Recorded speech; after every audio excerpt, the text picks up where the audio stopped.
well, whoever threw eggs at us must have come with the eggs, because they don't sell eggs in the lobby of the theater. So this guy, hated us before he even saw it.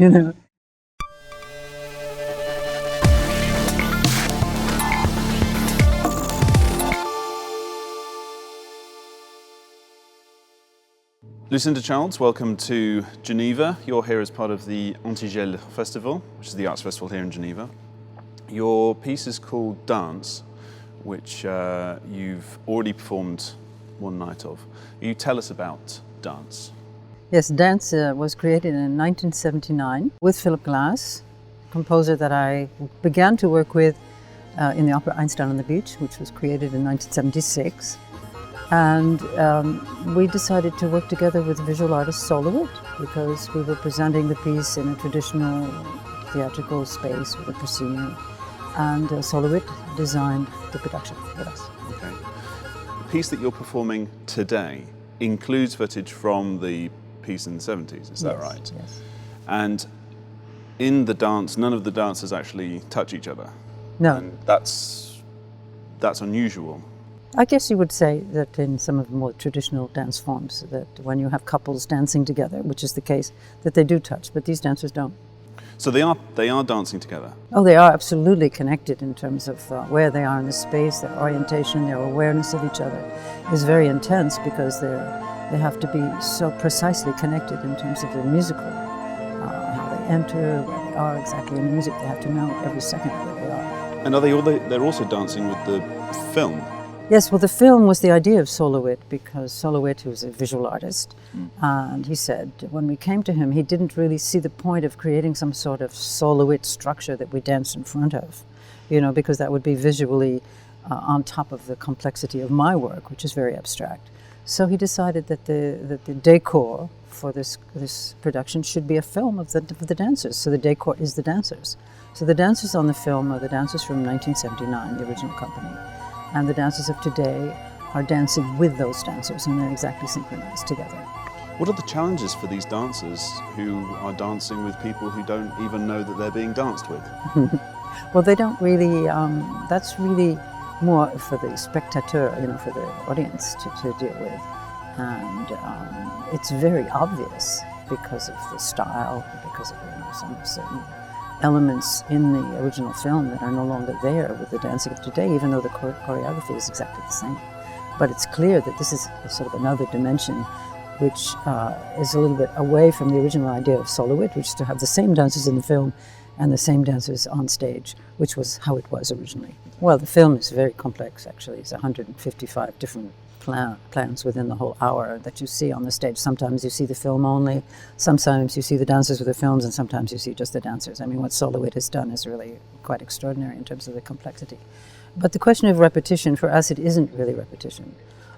We are concerned with, in the spirit of Marcel Duchamp, for example, the idea of the material is important, but not in and of itself the only consideration. It's really what we do with the material that's important. So even though the material is something that you see again, every time you see it, it's presented in a different way. And it's juxtaposed in a different way, and decomposed, and reiterated, and reintroduced in different ways. So for us, that's something that interests us. And that's something that also comes from the John Cage tradition of working with finding options that are outside of our personal choice, a little bit outside of our comfort zone, because of working with things that you wouldn't necessarily pick yourself if you only limited yourself to your own personal decisions. How do you feel that dance that originates in America, which is where you're from, compares to other types of dance from other parts of the world? I think the most famous aspect of the whole modern dance movement, beginning with Isadora Duncan, is that we're pioneers, that she started out as entertaining people in the US and coming to weddings and cocktail parties. When she came to Europe and she came to Russia, people started to look at this as an art form, which was what she was fighting for all the time. And she became accepted as this magnificent American artist. And this whole tradition started also with Martha Graham and with Doris Humphrey and José Limón. They were all pioneers. And that tradition carries through to the Judson group in the 60s that I joined, which was influenced by John Cage and Merce Cunningham. And now I think as a result of that coming to Europe, and the extraordinary legacy of François Mitterrand in France, where he opened up Maison de la Culture almost in every city, and many choreographers were established in wonderful ways that is very different from any kind of setup that we continue to have in the U.S., which is very strict and very tough and very competitive. We felt that I think there are wonderful opportunities for Europeans, and that has produced some amazing artists like Anna Teresa de Kersmacher and many people. William Forsythe has had a fantastic career in Europe and has had, I think, very, very good support, and it has a very, very good results. There's a little bit the politics behind that too, because I have to sort of throw in that Einstein on the Beach, this amazing production that took place and premiered in the 70s, is just now beginning to be seen in the U.S. outside of New York City, that is to say in California, as opposed to the opera has been many times produced in Europe and Australia and Japan. But in the U.S. it has been difficult to have the same reception and the same opportunities for these kind of works. So you were never sort of inspired to leave the US altogether? Oh yes, but I mean certainly in terms of the thought process. But in actuality, I never have left. Some people have. There's Caroline Carlson, for example, left very early on in her career, and has been based in Europe. Forsythe is another American who relocated, and but this is something I think I felt I needed to continue to be in New York, in the milieu with the people that I know and the people that I wanted to work with. It's really like a little Europe. I mean, many of the European productions, that if they ever come to the U.S., they're sure to come to New York and not necessarily elsewhere. Now, you grew up in New York. Yes, I'm a native New Yorker. How do you think that's impacted your life, your career, growing up in that city at the time that you did? Well, New York couldn't have been a more exciting place for some young person growing up, because of so many artists and different venues. I mean, you had Balanchine, you had Martha Graham, you had all of the Jackson Pollock and these fantastic performances. And as a very young girl, I was introduced to all kinds of theater and dance and film. It was really an extraordinary place to be. And then as a teenager, I started my dance training very young. And I also went to a lot of performances. I mean, you could just, go every weekend I would try to go and see something, because there was something worth seeing, which is not so much now. I don't tend to. Broadway is a little bit more commercial. It's not the same. It's not the way it was. But it was a very exciting place for someone growing up like myself. I think the arts explosion, well, there's a visual arts explosion, came definitely, I think, in my opinion, from France with the arrival of Marcel Duchamp. It has been compared to an explosion in a shingle factory. I mean, it's just no, really. I mean, the new Descending the Staircase and all this kind of amazing movement, the Dada movement, hit New York and had a huge impact, and I think gave birth to all of these movements, the pop art movement and all the but that's different. I think the visual arts and all these worlds are a little bit separate. Theater has been later to move into the modern realm. Should I say? I think that the modern theater was really here in Europe, and many of the most famous modern, Peter Stein and Giorgio Strehler, have never actually been seen very much in the U.S., even in New York. Have you ever considered becoming an actor? Did you always want to be a dancer? I started out wanting to be an actress, and I studied acting at age 11, actually. I remember very, very clearly, because one of my school friends' mother was a very famous actress, Mildred Dunnock. She was in a Tennessee Williams thing. I went to see her as much as I could because I admired her so much. And she used to come to where we were working on a Shakespeare play, and she would help me. And she said, it's really not so bad. You're really doing very well. And I was so encouraged. And I thought, well, I'm going to be an actress. But then, as the years went on, I became introduced to the dancing, which is something, and then once I met Merce Cunningham, that became something that became my focus. What age were you when you first choreographed something? Probably around 18. In the college that I went to, there was a dance department, Sarah Lawrence College, sort of a famous radical college with a lot of politically oriented people, wonderful people, a poet Muriel Rukeyser, and these kind of wonderful people. And it was a very exciting time, because of what had happened in the 50s, and we were beginning to emerge from that in the 60s, and that's when I was in the university. I think I was lucky to be in a school where I was able to experiment, to begin, and none of it necessarily lasted very long.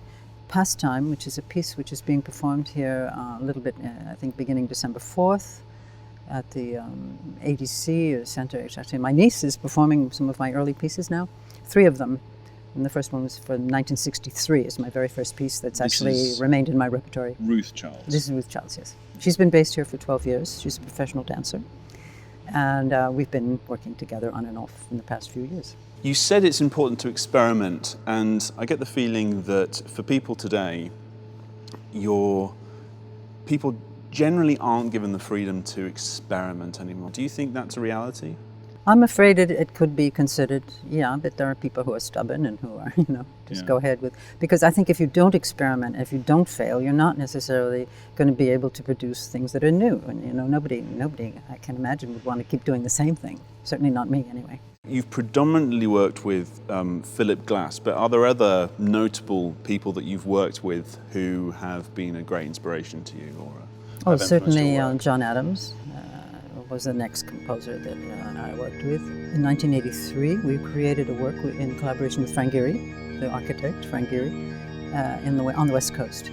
I was commissioned by the museum in the 80s, and this was the period of collaboration where there were many invitations for choreographers to join with visual artists and composers to make new works at that time. Is there a piece of work that you are proudest of?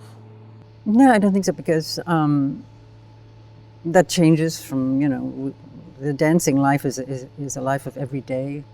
Dance is not something you can put in a closet or hang on a wall. I mean, it's a very active daily process. And I practice a little bit now still, so that I can perform and so that I can demonstrate for my company, for my dancers. But I think what I'm proud of now is that these revivals have been in demand. Because when we revived dance 6 years ago, or 2009, whenever it was, they did a digital version of the 35 millimeter black and white film of Soloit, which is now very much, put away because it's so fragile and kind of, something kind of for an archive. But we had no idea that necessarily this particular company would stay together, and many of the same dancers from 6 years ago, and still this work is still in demand and now coming to Geneva, which is great. I'm very proud of that. Is that going to? Do you think that inhibits original work? No, not at all. I mean, we've always done this. We sort of tend to go from one project to another. And now, actually, I also work in opera, which is something new in the past 20 years of the 50. And that's something I've enjoyed very much because I've had to learn a lot and I've had to deal with all kinds of different situations. Well, the singers are not necessarily trained to dance, and they don't. Some of them, shy away from a choreographer because, she's going to make me do something and I won't be able to sing properly. And it's just the opposite for me. I want to do everything I can to accommodate and to enhance their performance situation, because the visual aspect of many of the modern productions today is so important, and they should be part of that, and they can be. And it just takes, it takes a lot of communication to get that, to get them to trust me and to get them to end up being very, very happy and very comfortable and very supported by what I give them. How have you seen audiences change over your lifetime? Well, the original audiences for dance and for this work in the 60s were very split. Some like, some don't. And in some cases we were, be booed in some of the first presentations of this work. And that doesn't happen now. I mean, for example, last night I don't think anybody walked out, which is nice, and there was a very nice reception. So I think it's more accepted now, almost like a classic, because it's from 30 years ago, or almost 40 years ago now. And that's very different from the original impact of the production. If no one is voicing their boos or walking out, is that a good thing? Or is that actually not a good thing? I feel that for the sake of my dancers, I have to look at the bad reviews, because they're going to look at it, and I have to react to it. And the best thing is to just sort of pass through it. And the same thing with the I remember one performance we did where some member of the audience actually threw eggs at us, raw eggs, and and I said, fortunately it came to mind, which I'm sort of proud of, to the dancers, well, whoever threw eggs at us must have come with the eggs, because they don't sell eggs in the lobby of the theater. So this guy, hated us before he even saw it, and it's some critics too. It's, we wrote the review before they even came in, a little bit that. So that helped to calm them down, and that's my job, Okay. is because we just need to move on, and those people can, they go away and we stay. Do you think arts festivals like this are important? What's their role in the age of the internet? Absolutely crucial. And also the fact of the internet is making this much more accessible. I've started a website that I worked on with a group in Philadelphia, the Pew Center for Arts and Heritage, it's called Steady Pulse, Lucinda Childs, and we revived some work and we animated some scores, and it just is making more information out there because there's interest. And I think this makes that much more, everything much more accessible. If you have any advice for a young person who wants to become a dancer or a choreographer, what would you say to them? Just to follow your voice and try to, it's tough. I mean, you have to find your way, and you're the only one who can really make that happen. There might be all kinds of people that help, and there'll be all kinds of people that don't help.